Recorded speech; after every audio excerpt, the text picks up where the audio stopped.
Rohit, client की report submit करा देना। सर वो एक्चुअली इसमें थोड़ा टाइम लगेगा अभी। टाइम लगेगा? हाँ, थोड़ा सा बचा हुआ था तो मैं बस वही कर रहा था। अरे भाई, डेडलाइन तो कल की थी ना। पर तुमने ही तो बोला था 6 बजे दे दोगे आज। पे रात के 10 बज रहे हैं, 4 घंटे में ऑलरेडी डिले है। अभी कह रहे हो टाइम लगेगा? सर वो थोड़ी तबीयत खराब हो गई थी मेरी। मेरे को एक्सक्यूजेस मत दो यार, एक्सक्यूजेस मत दो। तेरे चक्कर में कंपनी की रेपुटेशन खराब नहीं कर सकता मैं। करके दे मेरे को, 15 मिनट में करके दे। और अगर नहीं करा ना तो कल से आने की जरूरत नहीं है, समझा? 15 मिनट में।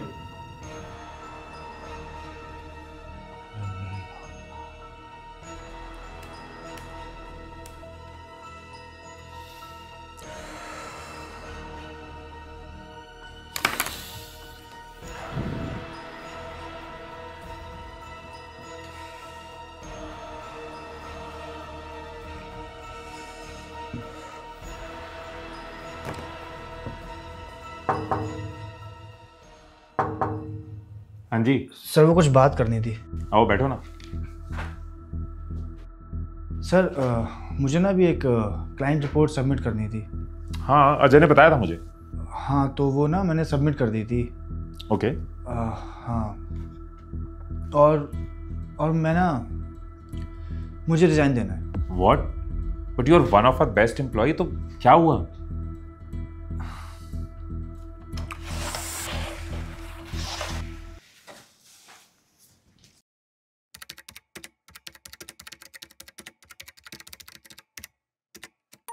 मार्च 2024 कोची की एक 26 साल की लड़की अपनी स्टडीज के बाद फाइनली पुणे की एक बड़ी एमएनसी में अपनी ड्रीम जॉब अचीव करती है। एज अ चार्टर्ड अकाउंटेंट ये उसका पहला दिन था, तो वो इस पहले दिन से ही कंपनी के लिए पूरी डेडिकेशन और मन से काम करना शुरू कर देती है। लेकिन इसके जस्ट 4 महीने बाद 20 जुलाई को एक न्यूज आती है।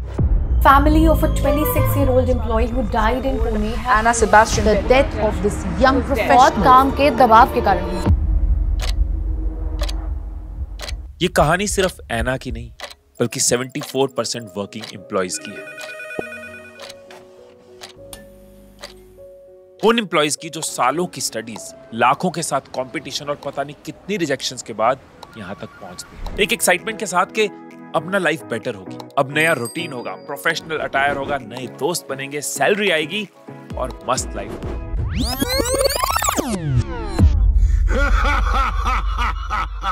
Wake up to reality.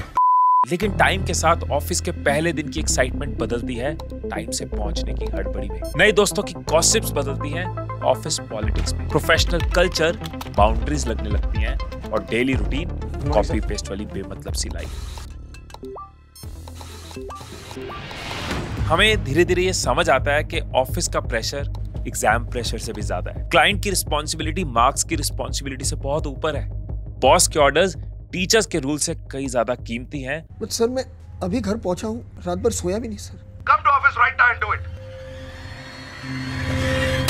और स्कूल का सिलेबस इन टारगेट्स के आगे कुछ भी नहीं। और यही रीजन बनता है कि 9 घंटे की शिफ्ट 11 घंटे में निपटाने के बाद लाइफ जीने के लिए ना तो टाइम बचता है और ना ही एनर्जी बचता है। तो सिर्फ डूम स्क्रॉलिंग, बिंज वॉचिंग, किसी एक से कॉलिंग और सोने से पहले एक ख्याल कि यार अब ये नहीं हो पा रहा।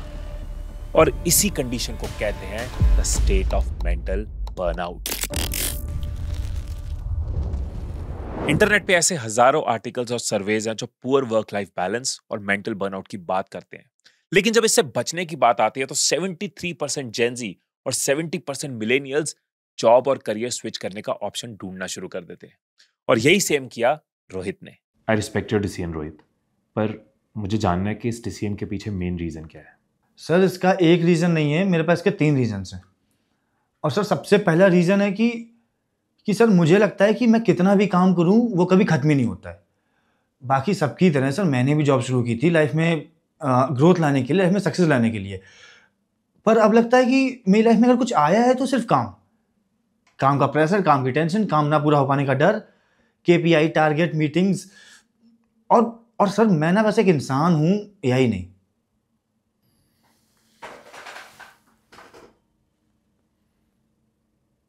1980s के टाइम पे एक स्टॉक ब्रोकर हुआ करते थे कामेश शोजी। सिर्फ 26 साल की एज में उन्होंने अपना काम शुरू किया बिल्कुल स्क्रैच से और दिन रात एक कर दिया। वो हर हफ्ते 90 घंटे काम करते। 90 घंटे मतलब रोज 13-14 घंटे और वो भी 7 दिन। अब इस हार्डवर्क का बेशक उन्हें फायदा मिला, उन्होंने अवार्ड्स जीते, लोगों के लिए वो इंस्पिरेशन बने, इवन हर जगह उनको एक पहचान मिली। लेकिन एक दिन उनकी सडन डेथ हो। ना एक्सीडेंट हुआ ना कोई बीमारी, रीजन बना सिर्फ ओवरवर्क। यानी शूची का हार्डवर्क कब ओवरवर्क में बदल गया उनको खुद ही पता नहीं चला। और जापान में इसको कहते हैं कारोशी, मतलब डेथ बाय ओवरवर्क। ऐसी कई रिसर्चेज हैं जो ये डायरेक्टली बताती हैं कि ब्रेन का ज्यादा स्ट्रेस डायरेक्टली हार्ट को डैमेज करता है। इवन क्रॉनिक स्ट्रेस से ब्रेन का हिपोकैम्पस जो कि लर्निंग और मेमोरी कंट्रोल करता है वो भी फिजिकली श्रिंक होता चला जाता है। लेकिन जापान को छोड़कर अगर कुछ देर के लिए हम अपनी कंट्री की तरफ आ जाएं तो यहाँ की हालत और भी खराब है। 2023 की मैकेंजी की रिपोर्ट के अकॉर्डिंग इंडिया में ग्लोबल लेवल पर बर्नआउट के केसेस सबसे ज्यादा देखे गए हैं। इनफैक्ट ओवरवर्क की लिस्ट में ना हम दुनिया में सेकंड नंबर पर आते हैं। और अगर मैं 2016 की WHO की रिपोर्ट की बात करूं तो उसके अकॉर्डिंग उस एक साल में ओवरवर्क की वजह से ग्लोबली 7.5 लाख लोगों की डेथ हो गई थी।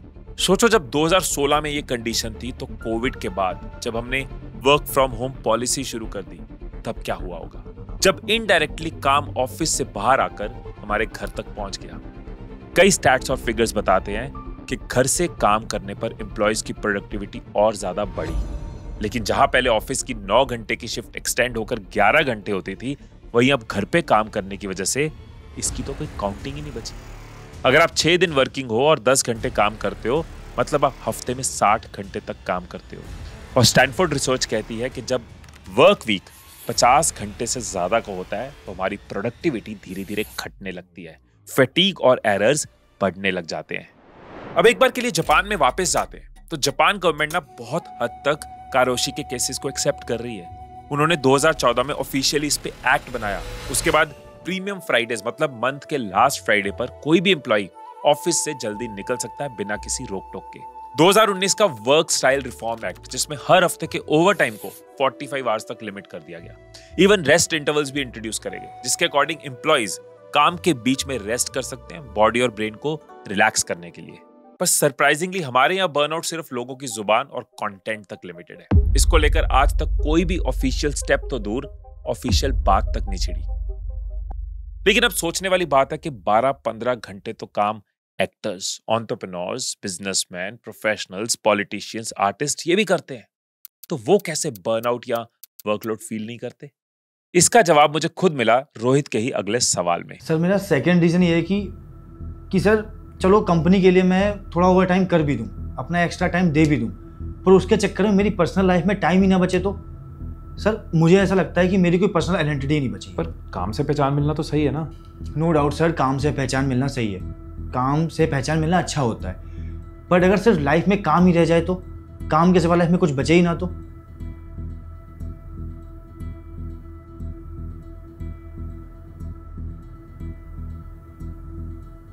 सोचो कि आप किसी मार्केट में हो, पीछे से कोई आपके कंधे पे हाथ रखता है, आप पलटते हो और जैसे ही पीछे देखते हो तो पीछे वो दोस्त खड़ा है जिसे मिले आपको 10 साल हो चुके हैं, जिसके साथ आपने स्कूल में बहुत मस्ती की थी। तो अब क्या लगता है उसका पहला सवाल क्या होगा? पहला सवाल, और सुना क्या कर रहा है आजकल? पर सरप्राइजिंग बात यह है कि इसका जवाब 90% लोग जॉब या वर्क से रिलेटेड देते हैं। रीजन, काम से ही हम सबकी पहचान है। हम बचपन में स्कूल में क्या सुनते थे? बेटा पापा क्या करते हैं? बड़े होते ही जब बाहर निकले तो सोसाइटी ने सेम सवाल किया कि बेटा क्या चल रहा है आजकल?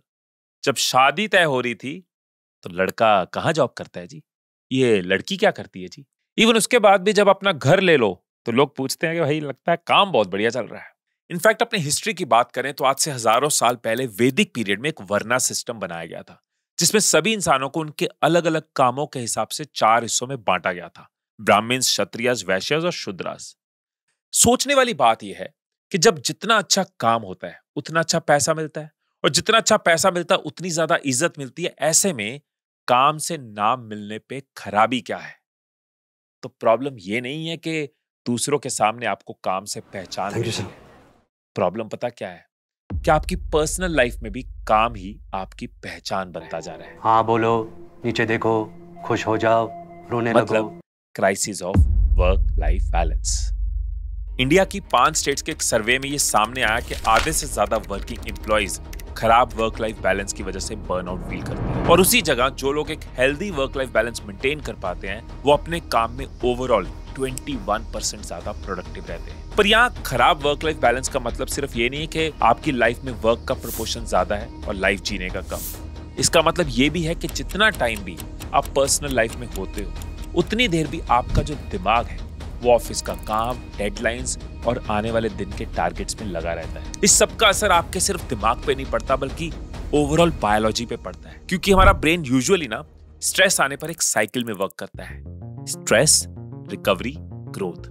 हम स्ट्रेस लेते हैं, बॉडी को उसको हैंडल करने के लिए रिकवरी करनी पड़ती है, मतलब अच्छी नींद, अच्छी डाइट, बेटर बॉडी फंक्शनिंग या फिर रिलैक्स कर लिया, और वही हमें फर्दर स्ट्रेस्ड मूवमेंट्स के लिए और स्ट्रांग बनाता है, मतलब ग्रोथ। अब इस जगह जब वर्क लाइफ बैलेंस हिलता है ना तो आपकी रिकवरी स्टेज भी हिल जाती है, और यहां शुरू होती है रियल प्रॉब्लम्स। कॉर्टिसोल लेवल्स यानी कि स्ट्रेस हार्मोन्स बैलेंस ना हो पाने की वजह से आपके ब्रेन का इमोशनल सेंटर हिल जाता है, मतलब आप छोटी छोटी बातों पे इरिटेटेड फील करते हो, एंग्शियस फील करते हो, आपको गुस्सा आता है। जब नींद पूरी नहीं होती तो आप पूरा दिन थकावट फील करते हो, ओवरथिंकिंग करते हो, और वहीं आपकी खराब डाइट आपके मेटाबॉलिज्म को, आपकी इम्यूनिटी और ओवरऑल एनर्जी को बिगाड़ती चले जाती है। इस सबसे ओवरकम करने के लिए आपकी बॉडी आपको साइन भी देती है। कभी हेडेक हो रही है, कभी एग्जॉस्टेड फीलिंग आ रही है, आंखों में दर्द हो रही है, डार्क सर्कल बन रहे हैं, खराब मूड, ये सब क्या है? ये सिग्नल्स होते हैं जो इनडायरेक्टली ये कह रहे होते हैं स्लो डाउन। पर यहीं आती है मेन प्रॉब्लम कि सब कुछ जानते हुए और सब कुछ समझते हुए भी चाहकर भी हम इससे बाहर नहीं आ पाते, और उसका मेन रीजन होता है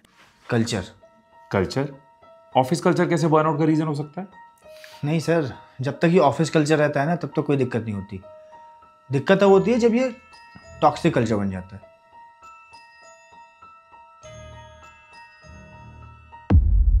एक बार ये क्लिप्स देखो। अरे भाड़ में जाए तेरा पैसा, तेरा क्या आता है भाई? और कल से रोज आएगा, गुड मॉर्निंग बोल के जाएगा ऑफिस से, और गुड मॉर्निंग बोल के रोज जाएगा। गुड मॉर्निंग ही मार। जिसको नहीं समझ में आ रहा शाम को आना ऑफिस, वो नहीं आएगा अगले दिन से। या आज मैं लास्ट बार बोलने आ रहा हूं सुबह, अगर आज शाम को मेरे को जिस बंदे का नंबर नहीं हुआ, वो नहीं दिखा, मैं नहीं रखूंगा सिस्टम में कल से उसको। मेरे को ये सब नहीं पता है, मेरे को ये बताओ रेवेन्यू कितना हुआ है? सर रेवेन्यू नहीं हो रहा है तो रिजाइन कर दो। सर रिजाइन कहाँ से आ जाता है सर? बात रिजाइन यहीं से आ जाता है। नहीं हो रहा तो मत करो काम, 2 हफ्ते से 0 में बैठे हुए हो यार। ये सारी क्लिप्स शायद सिर्फ 1% होगा उस टॉक्सिक कल्चर का जो इन कई बड़ी बड़ी क्लासिक बिल्डिंग्स के अंदर एग्जिस्ट करता है। एमआईटी स्लोन के एक सर्वे में ये सामने आया कि किसी भी तरह के एम्प्लॉय रेजिग्नेशन में टॉक्सिक वर्क कल्चर 10 गुना ज्यादा रीजन है एज कंपेयर टू सैलरी या कोई भी और रीजन। यानी एक पल के लिए लोग कम सैलरी, खराब फैसिलिटी या लॉन्ग डिस्टेंस ट्रेवल करते हुए भी जॉब कर सकते हैं, बट टॉक्सिक वर्क एनवायरनमेंट झेलते हुए जॉब करना इम्पॉसिबल है। इसका एक एग्जांपल तो खुद इंडिया में 2022 की बिगेस्ट एडटेक कंपनी बायजू से मिलता है, जहां के एम्प्लॉइज ने खुद क्लेम किया था कि उन्हें 12-12 घंटे की शिफ्ट कराई जाती है, वो भी हफ्ते के 6 दिन और कभी-कभी तो संडे को भी। और अगर टारगेट मिस हो गए तो लंच ब्रेक, ऑफिस से बाहर जाने की परमिशन भी नहीं मिलती। इनफैक्ट अभी लास्ट ईयर यूपी के झांसी का एक केस बहुत वायरल हो रहा था, जहां बजाज फाइनेंस में एरिया मैनेजर का काम करने वाले तरुण सक्सेना ने 45 दिन तक बिना नींद के, बिना ढंग से खाए पिए काम करने के बाद भी अपने घर में सुसाइड कर ली। उन्होंने अपने पीछे एक सुसाइड नोट छोड़ा जिसमें लिखा था कि सैलरी ना देने और जॉब से निकालने की धमकी दे रहे हैं और बुरी तरह ह्यूमिलेट तक कर रहे हैं। मैं अपने फ्यूचर को लेकर बहुत डरा हुआ हूं और अब मैंने अपने सोचने की क्षमता भी खो दी है। ऐसा कोई 1 या 2 नहीं बल्कि हजारों लोग होंगे जो अभी भी किसी ना किसी कंपनी में पैसों की वजह से या परिवार की मजबूरी की वजह से ह्यूमिलेशन झेल रहे होंगे। और जैसा रोहित ने कहा ना कि प्रॉब्लम तब होती है जब ऑफिस कल्चर टॉक्सिक कल्चर में कन्वर्ट हो जाता है। वो काम ना तेरा एवरेज है, यानी वो टाइम जब बॉस की आवाज फीडबैक से ज्यादा फियर देने लग जाती है। Sorry sir. जब टारगेट्स घर, हालात और खुद के बुखार से भी ज्यादा इंपॉर्टेंट बना दिए जाते हैं। रात भर सोया भी नहीं सर। जब सीनियर्स और जूनियर्स का रिश्ता मालिक और गुलाम जैसा लगने लग जाता है। नुकसान समझता है, नुकसान। और जब एक गलती पूरे महीने भर की मेहनत पर भारी पड़ जाती है। Lack of respect, lack of appreciation, office politics, overload work, poor work life balance, rules के नाम पर डोमिनेशन और अनएथिकल बिहेवियर, ये सब मिलकर बनाता है एम्प्लॉयज विद मेंटल बर्नआउट्स, जो लिटरली इतना स्ट्रेसिंग होता है कि कुछ लोग तो मजबूरी में जॉब छोड़ देते हैं और कुछ दुनिया। और सर मुझ में ना इतनी हिम्मत नहीं है कि मैं करियर के लिए दुनिया छोड़ दूं, और ना सर मुझ में, मेरे से किसी एम्प्लॉय में इतनी हिम्मत नहीं है कि वो अकेला सारे ऑफिस के कलीग से लड़के ऑफिस पॉलिटिक्स बदलवा दे, या फिर ऑर्गेनाइजेशन से लड़के उसके रूल चेंज करा दे, या फिर पूरी गवर्नमेंट से लड़के वर्क कल्चर ही बदलवा दे। सर ऐसी सिचुएशन में मेरे या मेरे से किसी भी एम्प्लॉय के पास बस एक ही ऑप्शन बचता है, रेजिग्नेशन। अच्छा, अगर मैं आपसे पूछूं, इस सब से बचने का कोई सोल्यूशन नहीं है? सॉल्यूशन? हाँ सर, सॉल्यूशन तो है, पर उसके लिए जो स्टेप लेने होते हैं वो ना तो मैं ले पाया, ना मेरे जैसा कोई भी एम्प्लॉय ले पाता है। मतलब सर, वो काम करना जो काम जैसा ना लगे। कई साल पहले इलॉन मस्क ने ट्वीट किया था, nobody ever change the world on 40 hours a week. Even इसके नीचे उन्होंने खुद ही कमेंट कर दिया, if you love what you do it doesn't feel like work. क्योंकि सोचो कि हो सकता है कि लियोनार्डो डा विंची मोनालिसा बनाते बनाते एग्जॉस्ट हो गए होंगे, या कोई इंजीनियर जिसे बस मशीनों से खेलना पसंद है वो कभी अपने काम की शिकायत करेगा, या आप खुद भी कभी क्रिकेट खेलते हुए थकने पर कहते थे कि यार अब दोबारा नहीं खेलूंगा, बहुत एग्जॉस्ट हो जाता हूँ। इवन ये वर्ड्स भी उस इंसान के हैं जो शायद हार्डवर्क और ओवरवर्क की लिस्ट में सबसे टॉप पर हो। मतलब ओवरऑल हमें काम करने में कभी दिक्कत या थकावट नहीं हो सकती जब तक वो काम हमारे मन का होता है। अब किसी के लिए वो बिजनेस हो सकता है, किसी के लिए कोई स्किल वर्क हो सकता है जैसे सिंगिंग, डांसिंग या एक्टिंग, किसी को सिर्फ स्टेबल जॉब ही पसंद हो सकती है, तो किसी को एक्साइटिंग ट्रैवलिंग का काम। बर्नआउट सिर्फ ऑफिस कल्चर का टर्म नहीं है, बल्कि वो इफेक्ट है जो किसी को भी उसके मन का काम ना करने की वजह से होता है। बट दिक्कत यह है कि खेलने से लेकर खिलौने तक, कुछ खाने से लेकर कहीं घूमने जाने तक हम हर चीज अपने मन और इंटरेस्ट के अकॉर्डिंग ही करते हैं, सिवाय काम। 83% लोगों ने एक सर्वे में कहा है कि अगर उनको मौका मिले ना तो वो पैसे से ज्यादा अपने पैशन पर ध्यान दें। रोहित, आज से 13 साल पहले ना मैं तुम्हारी वाली सिचुएशन में था। एक डिसेंट कंपनी में जॉब चल रही थी, लॉग इन लॉग आउट था, 9 घंटे की शिफ्ट थी, पर पैसे अच्छे मिल जाते थे, प्रमोशन भी मिल रही थी। पर फिर वही रियलाइज हुआ जो इन 83% लोगों को हुआ कि यार वो काम करो जो काम जैसा ना लगे। मतलब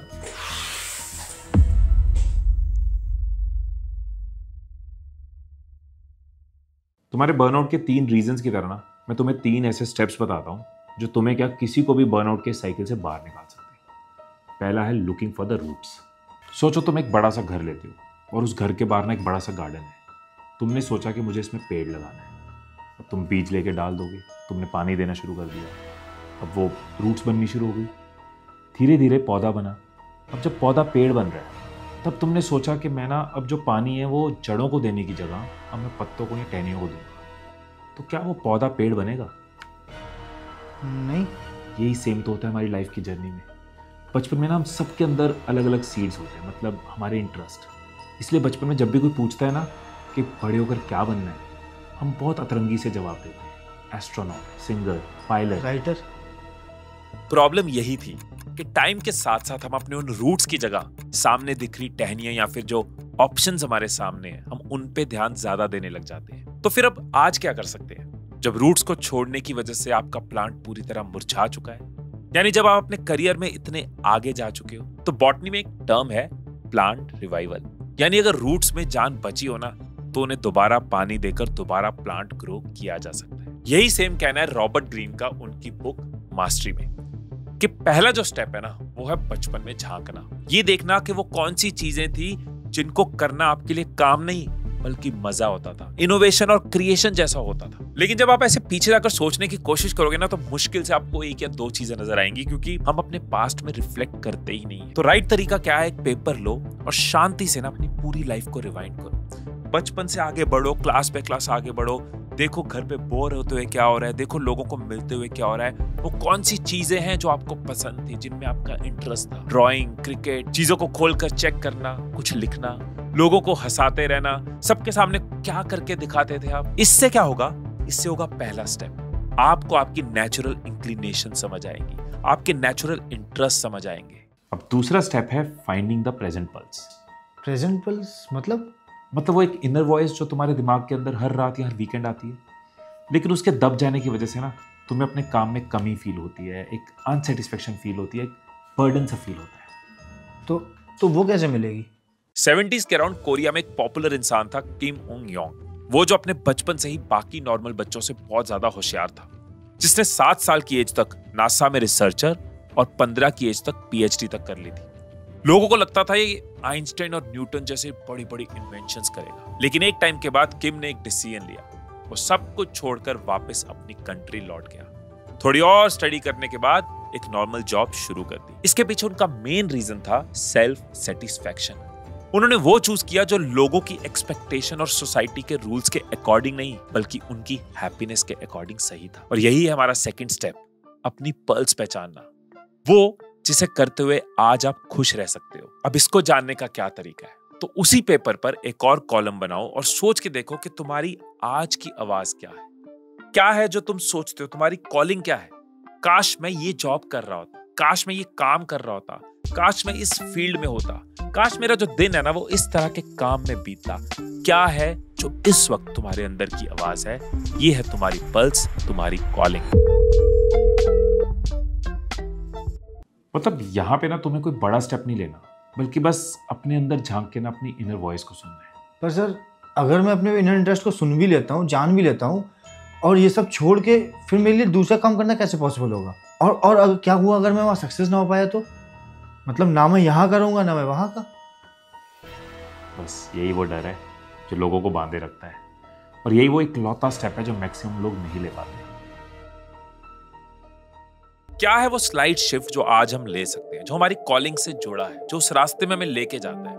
बहुत बार क्या होता है ना, हम सोचते हैं कि हमें ये करना है, ये पसंद है, और वो एक बड़ा डिसीजन होता है, वो बड़ा रिस्क हम ले नहीं पाते, लेकिन स्लाइड शिफ्ट हम सोचते नहीं। यहाँ पे ना मैं आपको एग्जांपल देता हूँ। मेरे एक बिजनेस में पार्टनर है अक्षत, उनकी एग्जांपल देता हूँ। तो अक्षत एक अकाउंटिंग की जॉब कर रहे थे। जब उन्होंने देखा कि बचपन से जो मेरा इंटरेस्ट है वो ऐसी चीजों में रहा है जहाँ पे मेरी आवाज इन्वॉल्व है, जहाँ पे मैं लोगों के आगे खड़ा हूँ, लोगों को गाइड कर रहा हूँ। फिर उन्होंने देखा कि मेरी प्रेजेंट कॉलिंग क्या है। उनका इंटरेस्ट आया कोचिंग में, लोगों को सिखाने में। अभी वो अकाउंट्स की जॉब कर रहे हैं, लेकिन कॉलिंग कोचिंग है। अब अगर वो सीधा कोच बनते एक जॉब छोड़ के, तो बहुत कुछ रिस्क पे था, फैमिली रिस्क पे थी, अर्निंग रिस्क पे थी, स्टेबिलिटी रिस्क पर थी। तो उन्होंने क्या किया, कुछ टाइम निकालकर कोचेस की वीडियोस देखनी शुरू करी, कंटेंट कंज्यूम करना शुरू किया, कोचिंग को समझना शुरू किया। इस दौरान उन्होंने वहां जॉब्स अप्लाई करी जो कोचिंग इंडस्ट्री में है, कोचेस के साथ है। इसी दौरान उन्होंने मेरे पास भी जॉब अप्लाई करी। मैं उनसे मिला, मुझे उनका लर्निंग एटीट्यूड, उनकी इंक्लिनेशन अच्छी लगी। उन्होंने मुझे ज्वाइन किया एज एन असिस्टेंट। शुरू में मेरी कॉल्स हैंडल कर रहे थे, ईमेल्स हैंडल कर रहे थे। धीरे धीरे सिस्टम्स को हैंडल करना शुरू किया, टीम को हैंडल करना शुरू किया, बिजनेस को हैंडल करना शुरू किया,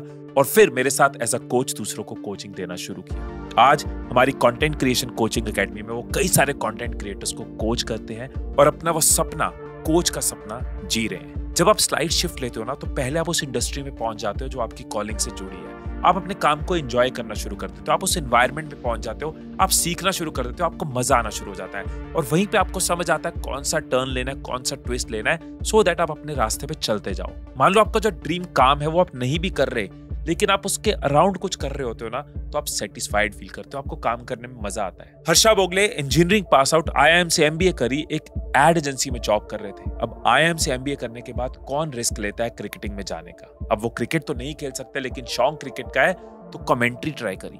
पहली कमेंट्री जो करी उन्होंने फ्री करी, उनको पैसे भी नहीं मिले, पर सुकून की कमाई हुई, खुशी की कमाई हुई। बट करते करते आज एक वेल पेड कमेंटेटर है, वेल पेड ऑथर है, कई बुक्स लिखी हैं। वो एज अ क्रिकेटर क्रिकेट नहीं खेल रहे, लेकिन क्रिकेट की दुनिया को जी रहे हैं। अनुराग कश्यप एक्टर बनना चाहते थे, नहीं बने, लेकिन उन्होंने हिम्मत करी, मुंबई आए, आके स्क्रिप्ट्स लिखी, राइटिंग शुरू करी, राइटिंग से डायरेक्शन का इंटरेस्ट आया, असिस्टेंट डायरेक्टर बने, डायरेक्टर बने, उस इंडस्ट्री को तो जी रहे हैं और आज एक अच्छी पोजीशन पे है। AI में कुछ करना चाहते हो तो आज सिर्फ इतना ही रिस्क ले लो कि AI के रिलेटेड किसी कंपनी में चले जाओ। कंटेंट क्रिएशन में इंटरेस्ट है, लेकिन आज रियल एस्टेट में सेल्स कर रहे हो, तो समझो ना कि डिजिटली सेल कैसे की जा सकती है, कंटेंट से प्रॉपर्टी कैसे बेची जा सकती है। अपनी कंपनी में बात करो कि सेल्स कंटेंट बना के करते हैं, अगर वो नहीं मानते तो दूसरी कंपनी में करो कि मेरे को रियल एस्टेट की सेल्स आती है, मैं आपके लिए कंटेंट बना सकता हूँ या बना सकती हूँ। आप जॉब भी कर रहे हो, आपकी इनकम भी नहीं हिली, पर आप सीख भी रहे हो, सीखने के आपको पैसे मिल रहे हैं, एक्सपेरिमेंट करने के आपको पैसे मिल रहे हैं, एंड आपको समझ आता जाता है अब नेक्स्ट टर्न कब लेना है, कौन सा लेना है। सो वेट करते रहना कि ऑर्गेनाइजेशंस अपना कल्चर बदले, सरकार कुछ करे, उससे अच्छा है कि हम अपनी इंक्लिनेशंस को समझे, अपनी कॉलिंग को समझे और देखें आज उस तरफ क्या छोटे छोटे शिफ्ट ले सकते हैं। आज कुछ नहीं कर सकते तो 1 घंटा रोज निकाल के उसके बारे में पढ़ सकते हैं, वीकेंड पे कुछ उसके बारे में सीख सकते हैं, और जैसे ही मौका मिले ट्विस्ट एंड टर्न लेते लेते लेते अपनी लाइफ को और सेटिस्फाइंग बना सकते हैं। यानी मेरे लिए अभी जॉब छोड़ना इतना ज़रूरी नहीं है। मैं चाहूँ तो जॉब के साथ भी अपने पैशन पे वर्क कर सकता हूँ। बिल्कुल, और ऐसे कई लोग हैं जिन्होंने अपने पैशन के लिए रिस्क लेकर अच्छे भले करियर में से कोई ड्रॉप लिया है। तो फिर मैं क्या करूं? कुछ भी, दोनों रास्ते सही हैं, कोई भी रास्ता गलत नहीं है। ये सिर्फ तुम्हारी और आपकी सिचुएशंस पे डिपेंड करता है। ज़रूरी है तो ये डिसाइड करना कि आपको सिर्फ काम करना है या मुस्कुराते हुए काम करना है।